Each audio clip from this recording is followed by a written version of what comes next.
Hi students, welcome to LMT. Today we are doing the revision of chapter 1 arithmetic sequences. That is 12th question. The fifth term of an arithmetic sequence is 21 and ninth term is 37. Find the seventh term, second, find the sum of first and 13 terms, find the sum of first 13 terms. അതായത് ചോദ്യത്തിൽ പറയുന്നത് അഞ്ചാം പദം 21 ഒമ്പതാം പദം 37 ആണെങ്കിൽ ഏഴാം പദം എത്ര? പിന്നീട് ചോദിച്ചിരിക്കുന്ന രണ്ടാമത്തെ പാർട്ടിൽ ഒന്നാം പദത്തിൻ്റെയും 13ാം പദത്തിൻ്റെയും തുക എത്ര? മൂന്നാമത്തേൽ 13 പദങ്ങളുടെ ആദ്യത്തെ 13 പദങ്ങളുടെ തുക എത്ര? നമുക്ക് ചെയ്യാൻ നോക്കാം. ആദ്യത്തത് fifth term of an arithmetic sequence, അതായത് അഞ്ചാം പദം fifth term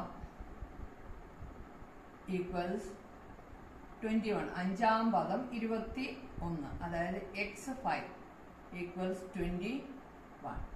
ninth term is 37. ഒമ്പതാം പദം x9 ഈക്വൽസ് 37.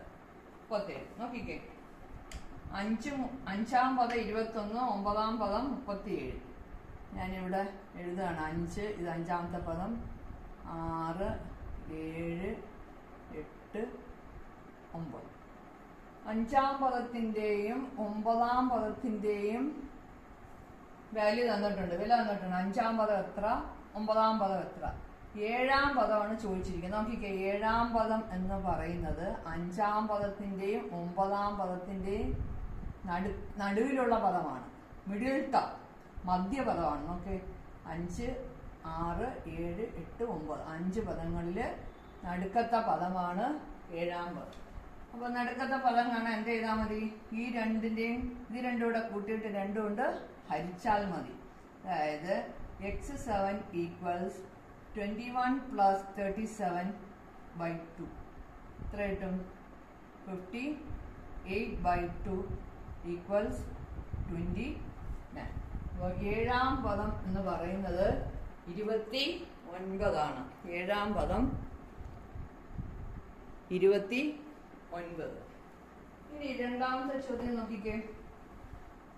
രണ്ടാമത്തെ ചോദ്യത്തിൽ find the sum of first and 13th term. First term and 13th term ആണ് ചോദിച്ചിരിക്കുന്നത്. അപ്പോഴേ നമുക്ക് ഇവിടെ നോക്കിക്കേ, അഞ്ചാം പദവും ഒമ്പതാം പദം കൂടെ കൂട്ടുമ്പോൾ, അഞ്ചാം പദവും ഒമ്പതാം പദം കൂടെ കൂട്ടുമ്പോൾ നമുക്ക് എന്താ കിട്ടുന്നത്? 58. ഇവിടെ നോക്കിക്കേ, 5ഉം 9 എത്ര കിട്ടും? 5ഉം 9ഉം 14. ഇവിടെ നോക്കിക്കേ, 1ഉം 13 എത്ര? 14. ഒന്നാം പദവും 13ാം പദവും എത്ര? ഒന്നാം പദത്തിൻ്റെയും 13ാം പദത്തിൻ്റെയും തുക എത്ര? 1ഉം 13ഉം 14. അപ്പൊ ഇങ്ങനെയുള്ള എല്ലാ ജോഡികളുടെയും തുക എന്തായിരിക്കും? 58 തന്നെ ആയിരിക്കും. രണ്ടാം പദവും 12ാം പദവും 58 തന്നെ ആയിരിക്കും. മൂന്നാം പദവും 11ാം പദവും 58 തന്നെ ആയിരിക്കും. അപ്പൊ ഇതിന്റെ ആൻസർ എത്ര? രണ്ടാമത്തെ answer 58. 58. x1 plus x13 equals 58. I'll write here 58. രണ്ടാമത്തെ ആൻസർ കഴിഞ്ഞു. ഇനി മൂന്നാമത്തെ ചോദ്യം. മൂന്നാമത്തെ ചോദ്യത്തിൽ എന്താ പറയാൻ നോക്കുക? Find the sum of first 13 terms. ആദ്യത്തെ 13 പദങ്ങളുടെ തുകയാണ് ചോദിച്ചിരിക്കുന്നത്. ആദ്യത്തെ 13 പദങ്ങളുടെ തുകയാണ് ചോദിച്ചിരിക്കുന്നത്. നോക്കിക്കേ, സി 1, 2, 3 അങ്ങനെ കൂട്ടി 13 പദങ്ങൾ, 13 ടേംസ് എത്ര? Sum of 13 terms. See here we have 7th term. 7th term, I will write all the terms here. 3 plus 4 plus 5 plus 6 plus 7th term plus 8th term plus 9th term plus 10th term plus 11th term plus 12th term plus 13th term. See here, 7 comes as the middle term. You see 1, 2, 3, 4, 5, 6. Here 1, 2, 3, 4, 5, 6. See, 7th term is the middle term. So how to find the sum of first 13 terms? See, first term 13 term 58. 7th term we got the answer 29.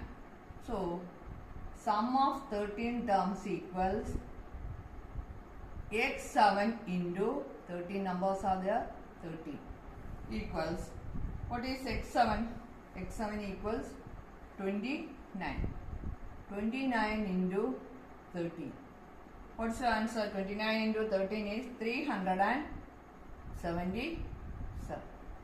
Okay. ഇത് എത്ര മാർക്കിന്റെ question ആണെന്ന് അറിയാമല്ലോ, 3 മാർക്കിന്റെ ചോദ്യമാണ്. അപ്പോൾ ഇതിൻ്റെ answer എല്ലാം മനസ്സിലായെന്ന് കരുതുന്നു. Let me wind up. ഇതിൻ്റെ കണ്ടിന്യൂഷൻ അടുത്ത ക്ലാസ്സിൽ ഉണ്ടായിരിക്കുന്നതാണ്. ഓക്കെ.